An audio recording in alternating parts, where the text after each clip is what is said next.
Good evening, and this is Flip TV. I am Olajide Taofeek Olamide. Unidentified gunmen attacked the Catholic Church in Owo, and since then there has been commiserations, there has been condolences pouring in from all angles of the world. And now we know the southwest part of Nigeria. We know this part to be a peaceful part over the years, but in recent times, with the killings as this kind of cruel killing from the unidentified gunmen that left 50 people dead, over 50 people dead. Now you join me as we meet people on the street to ask them their view on the insecurities in Nigeria. How safe are we in this country? How safe? If people can just be killed like that in their homes and in churches. Join me as we speak to people on the streets as they share their views and tell us what they know and their advices for the government on insecurity. Well, concerning security in Nigeria today, we will not be living in self-delusion to think that the country is completely safe. Though there is nowhere in the world that is completely safe.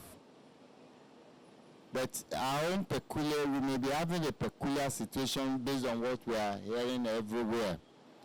What we can only do beyond putting our security in God's hand is to also to be personally involved in ensuring that we do not let our guards down. We should not take things for granted.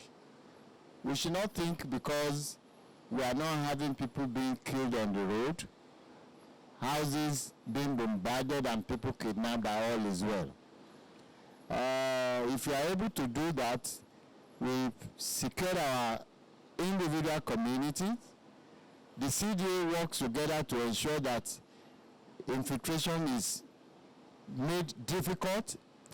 I think we'll be on the right path to ensure that even if there is a sudden or unexpected situation, we'll be able to bring it under control.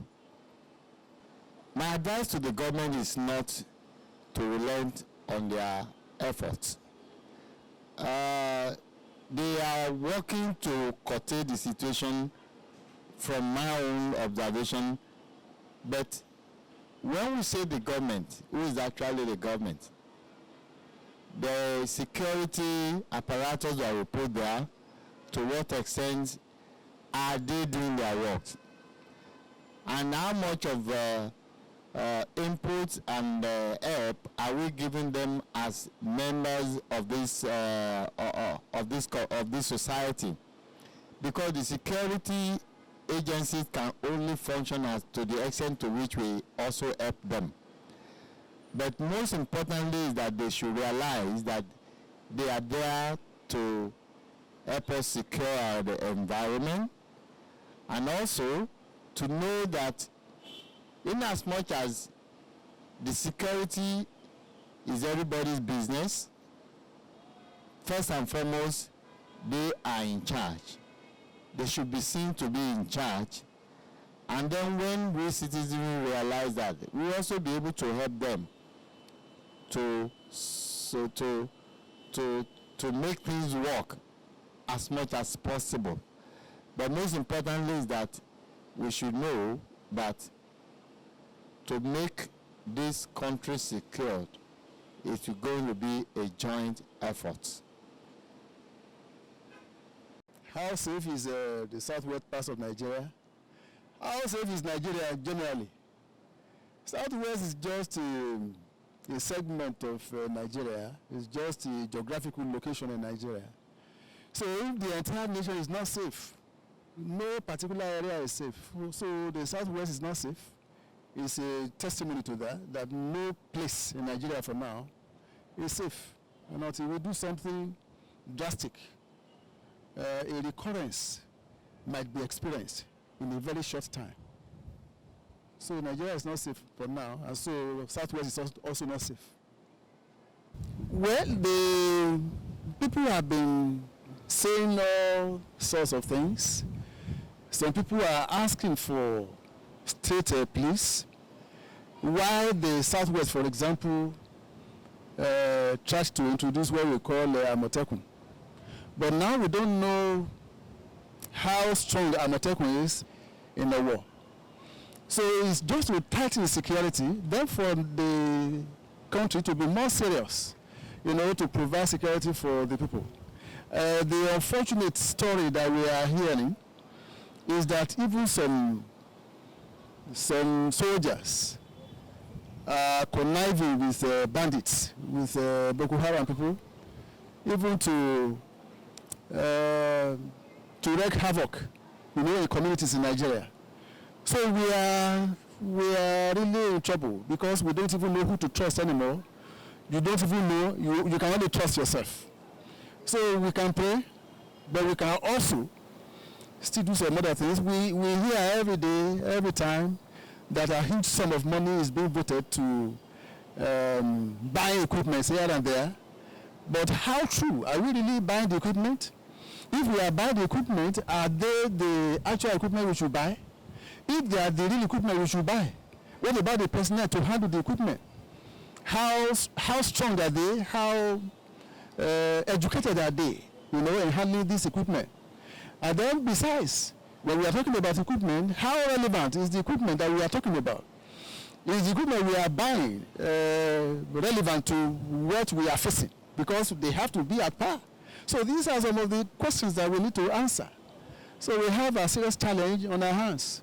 And I think the best thing for us to do now, this is my opinion, is that we need to come together to see what the agitations of each segment of society, what the agitations really are. Okay, people are talking about restructuring. I don't think there's anything wrong in restructuring Nigeria. If that is what will bring about security, I think we have to go for it for now. That's my own contribution as far as I'm concerned. That's the way it should be. Let's look at restructuring. When Jonathan was there, I think there was this conference that we had. What about the report of that conference? Have we looked at the report? Okay, are we doing anything about the report, or we have jettisoned the report? We can't jettison a report written by all Nigerians because the entire Nigeria, each segment of Nigeria was represented, at that conference. So what are we doing about the report of the conference? Have we thrown it away? So these are some of the problems that we have. Until we address one problem, we can't address all problems at the same time. It's one after the other. After we have addressed one, then we can move to the second one. But for us to say we are addressing everything at the time, we are just deceiving ourselves. It seems we are not saying we don't know what we are doing yet. That's just it. Yeah. All right. Good evening, everyone. Well, regards to that question, insecurity in the Southwest is a good one. And there's a saying that they say, whatever you sow, you reap. Whatever you plant is what you harvest. See, time and harvest and shall never say. In regards to insecurity, all the area outside are very mashy, so they deserve it. For insecurity, well, I want to say that the government of the Southwest, I will call it their baboons, all of them. The elders, the leaders, the governors, all of them in and out. But I know it's not easy to be in the power or in a position, to be in a position in government. But the only thing that I will say that the government, and usually in Ondo State, if the DSS can tell a state governor, Ondo State, what is it doing in Lake, what is it doing in Nassau, what is it doing in Abuja, when the DSS are telling that they will attack your state, the so-called people will attack your state, and you ask him, you will deny, if it is something that is like, they will call it black. They will not tell you the truth. The elders are very useless when they are very sold themselves so cheaply, no matter how it is. I keep on saying that no matter their deity and their shrine or anything cannot defeat the enemy. Even to the extent that their shrine and idol cannot defeat them, because it is time to they call it pay back time.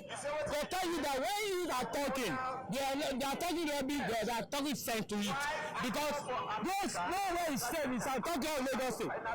Even Lagos is not even safe. The only safe place is God Almighty. That's what I will say. But nevertheless, I enjoyed the of Lagos State. The job I will ever have with is the people of the Christian. They don't have respect for themselves. Not usually when they come out. Only that they will pretend as if they are good people in the church. While outside in society is rubbish, innocent. Don't like the lady I asked about me here. Don't agree. She can't come agree. Come agree, she can't agree like that. Most jelly to the Yorubas. What is going on? Too proud and too proud. Only few of them. But one thing there is that please, I want everybody self-defense. I will enjoy and encourage all of this. But nevertheless, don't ever please. I want to be the Christian. Some men of God, you will see the other side of God. Because no matter they call God, they will see, because a lot of them, there is major problem in the southwest and in the southern Nigeria. They are not saying anything. No one is speaking God. And no amount of protest or anything in southern Nigeria, whether you are a Christian or Muslim, especially the Christian, they will, even if they come or even God will deny you. Because we fail to do the right thing. We are not consistent with our right thing. A lot of Christians are sold themselves cheap. Then the church, they will pretend they are good people. Outside the society, they are robbing their other thing. But nevertheless, individual, self-defense. I say God bless the Southeast outside. You have common sense, but that the sense is called common sense. But the Yoruba and Southwest, all the baby but nevertheless, there is no security. Only God is my security, I know. And my house, so God bless you. My name is Daisy Abiola. I'm from Kogi State. I can tell you the truth, in Nigeria now, what is going on now is very bad. All the Nigeria, there's no security everywhere now. If you go to anywhere, even in Lagos, we are just praying that nothing will happen to us in Lagos. So everywhere now, no security in Nigeria. We are just praying that we will have a better president that will give us security, good leader. We need good leader. We don't need all these old people. They are old enough to leave the seat. Now, they need to leave the seat. We need young people so that they can come up too. These people, they are rich already, but still yet, they still continue with dragging out to be in head. With power, they want to take power because with power you can do what anything you want to do. With power you can do it. So now, this Nigeria now, everybody has to calm down and see what it's going to do, so that this 2023 election, there will be no riots, there will be no fighting. We are just praying because everybody now, we are praying so that anything will not happen to Lagos. Thank you.